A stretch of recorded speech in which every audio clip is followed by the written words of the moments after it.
Right details చూద్దాం. రాష్ట్రానికి పెట్టుబడులే లక్ష్యంగా సీఎం రేవంత్ రెడ్డి అమెరికా పర్యటనకు వెళ్లారు. సీఎం రేవంత్ వెంట మంత్రి శ్రీధర్ బాబు అధికారులు వెళ్లారు.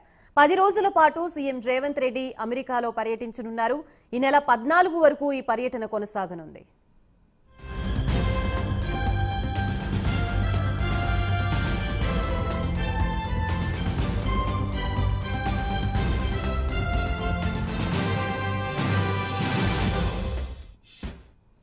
New York, Washington, Dallas, San Francisco నగరాల్లో పర్యటించి పలువురు పారిశ్రామిక దిగ్గజాలతో సీఎం రేవంత్ రెడ్డి భేటీ అవుతారు. ఈ సందర్భంగా పలు కంపెనీలతో రాష్ట్ర ప్రభుత్వం ఒప్పందాలు కుదుర్చుకునే అవకాశాలున్నాయి. అమెరికాలోని ప్రవాస భారతీయులతోనూ సమావేశమవుతారు. 10న అమెరికా నుంచి బయలుదేరి 11న దక్షిణ కొరియాలోని సియోల్ నగరానికి చేరుకుంటారు. అక్కడ ప్రముఖ కంపెనీల ప్రతినిధులతో సమావేశమవుతారు. 14న రాష్ట్రానికి తిరిగి వస్తారు.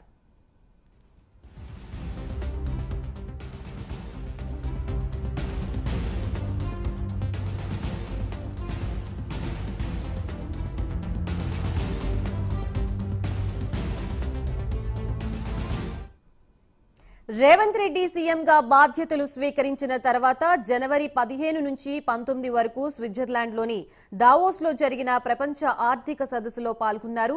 పెట్టుబడుల కోసం విదేశాల్లో పర్యటించడం ఇదే తొలిసారి.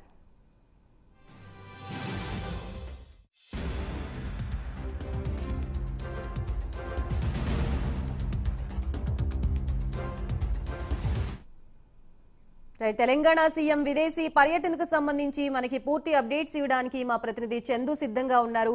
చందు, చెప్పండి, తెలంగాణ సీఎం విదేశీ పర్యటనకి సంబంధించి ఆయన షెడ్యూల్ ఏ విధంగా ఉంది? ఏ నగరాల్లో ఆయన పర్యటించనున్నారు? అలాగే ఎవరెవరిని కలవబోతున్నారు?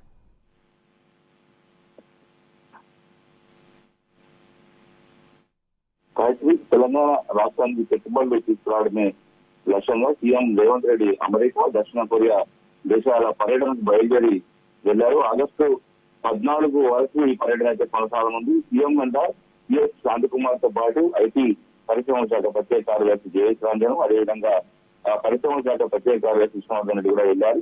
ఆగస్టు 4వ తారీఖున మంత్రి శ్రీధర్ బాబుతో పాటు మరో మంత్రి కోమటి రెడ్డి కూడా అమెరికా పర్యటనకు బయలుదేరి వెళ్తారు. ఈ రకంగా రేవంత్ బృందంతో కలుస్తారు. ఈ నెల 9వ తేదీ వరకు New York, Washington, Dallas, San Francisco నగరాల్లో పర్యటించి పలువురు పారిశ్రామిక దిగ్గజాలతో కూడా రేవంత్ రెడ్డి భేటీ అవుతారు. ఈ సందర్భంగా పలు కంపెనీలతో రాష్ట్ర ప్రభుత్వం ఒప్పందాలు కుదుర్చుకునే అవకాశం ఉంది. అమెరికాలోని ప్రవాస భారతీయులతో కూడా ఆయన సమావేశం అవుతారు. సీఎం రేవంత్ రెడ్డి బృందం ఇవాళ న్యూయార్క్ కు చేరుకుంటుంది. 4వ తారీఖున న్యూఢిల్లీలో కార్యక్రమంలో సీఎం రేవంత్ రెడ్డి పాల్గొంటారు. అదేవిధంగా న్యూయార్క్ లో కాగ్నిజెంట్ సీఈఓ సహా ఆర్సీఎం, టీజీసీ, కార్లింగ్, జోయిట్ సంస్థల ప్రతినిధులతో కూడా ఆయన భేటీ అవుతారు.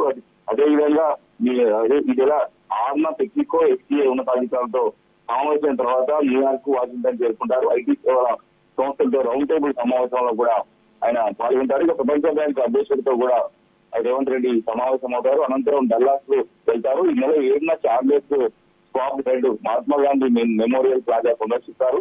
ఐటీ సేవల సంస్థలతో రౌండ్ టేబుల్ సమావేశాలు ఉంటాయి. మొత్తంగా 11 రోజుల పాటు రేవంత్ రెడ్డి పర్యటించబోతున్నారు. ఇందులో చాలా ప్రముఖ కంపెనీల సీఈఓలతో కూడా ఆయన భేటీ కొనసాగుతుంది. ఆయన ముఖ్యమంత్రి అయిన తర్వాత ఈ 2వ పర్యటన కావచ్చు. గతంలో దావోస్ పర్యటనకు కూడా ఆయన బయలుదేరి వెళ్లారు. ఈ నెల 10వ తారీఖు అమెరికా నుంచి బయలుదేరి 11న దక్షిణ కొరియా సియోల్కు చేరుకుంటారు. 12వ తేదీన సియోల్లో Yuyu pharma, Korean federation of textiles industry వాళ్ళతో భేటీ అవుతారు.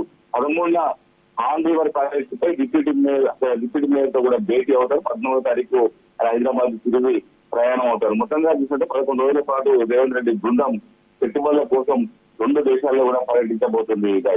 Right, thank you for the update Chandu.